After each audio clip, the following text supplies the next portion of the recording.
Hello అండి, welcome to my channel. నా ఛానల్ని ఫస్ట్ టైం చూసినట్టయితే కిందున్న సబ్స్క్రైబ్ బటన్ ప్రెస్ చేసి పక్కన ఉన్న బెల్ ఐకాన్ని క్లిక్ చేయండి. ఇవాల్టి ఎమ్మీ టేస్టీ స్నాక్ చెకోడి ఇది నేను స్వీట్ షాప్లో కిరాణా షాప్లో దొరికేలాగా చూపించబోతున్నాను. చివరి వరకు చూడండి, పక్కాగా ఇంట్లోనే చేసుకోవచ్చు. ప్రాసెస్ ఏంటో చూసేద్దాం, వచ్చేయండి. ఇప్పుడు ప్యాన్ తీసుకొని స్టవ్ పై పెట్టుకొని 2.5 కప్పు వాటర్ పోసుకోవాలి. దీంట్లో కలర్ కోసం పసుపు, 1/2 టీ స్పూన్ వామ, 1/2 టీ స్పూన్ నువ్వులు, ఫుల్ స్పూన్ గీ లేదా డాల్డా వేసుకోవచ్చు.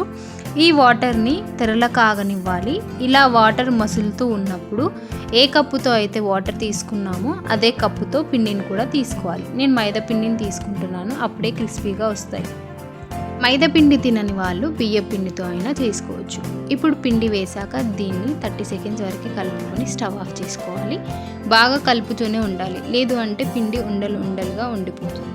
ఇప్పుడు ఈ పిండిని ఒక ప్లేట్లోకి వేసుకోవాలి. వేడి మీద ఉన్నప్పుడే మనం ముద్దలాగా చేసుకోవాలి.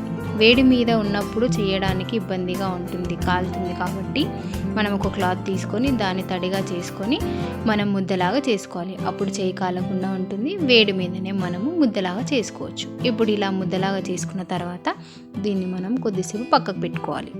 మురుకుల పీటను తీసుకొని దానికి లోపల గీని పెట్టుకోవాలి, లేదా డాల్డా అయినా పెట్టుకోవచ్చు. అలా పెట్టుకున్న తర్వాత నేను 3 రంధ్రాల బిళ్ళను వాడుతున్నాను, మీరు ఒక బిళ్ళదైనా వాడుకోవచ్చు. ఇప్పుడు దాంట్లోకి పిండిని పెట్టుకొని మనం వాటిని వేసుకోవాలి. రౌండ్గా కాకుండా స్ట్రైట్గా వేసుకోవాలి, అప్పుడే మనకి చెకోడీలు చేసుకోవడానికి వస్తాయి.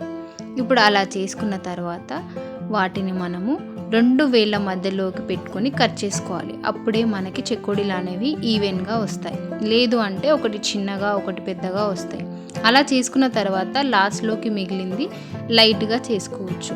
నేను చూపిస్తున్న విధంగా 2 వేళ్ళ మధ్యలోకి పెట్టుకొని చేసేసుకోవాలి. అలా అన్నీ చేసుకొని వాటిని మనం పక్కకు పెట్టుకోవాలి. ఆయిల్ని హీట్ చేసుకుందాం. ఆయిల్ హీట్ అయ్యాక గరిట పెట్టి జాగ్రత్తగా గరిట మీద చెకోడీలన్నీ వేసి ఆయిల్లో వేయించుకోవాలి, లేదంటే బరువుగా ఉన్న చెకోడీలు ఆయిల్ అడుగులోకి వెళ్ళి అంటుకొని పోతాయి. అలా చెకోడీలన్నీ వేశాక ఒక 1 మినిట్ వరకు కదపకుండా ఉండాలి. తరువాత లో టు మీడియం ఫ్లేమ్లో పెట్టుకొని బాగా ఫ్రై చేసుకోవాలి. 3 to 4 మినిట్స్ వరకు లో టు మీడియం ఫ్లేమ్లో కలుపుతూ బాగా వేయించుకోవాలి. ఇవి 3 to 4 మినిట్స్ తర్వాత కలర్ మారుతుంది అనుకున్నప్పుడు మీడియం టు హై ఫ్లేమ్లో పెట్టుకొని బాగా వేయించుకోవాలి. గోల్డెన్ బ్రౌన్ కలర్లోకి వచ్చాక వీటిని మనము సర్వింగ్ బౌల్లోకి సర్వ్ చేసుకోవాలి. మిగిలిన చెకోడీలన్నీ కూడా ఇలా గోల్డెన్ బ్రౌన్ కలర్లోకి వచ్చాక సర్వింగ్ బౌల్లోకి సర్వ్ చేసుకోవడమే.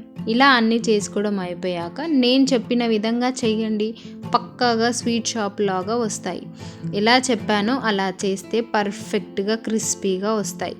ఈ వీడియో మీకు నచ్చితే ఒక లైక్ చేసి షేర్ చేయండి.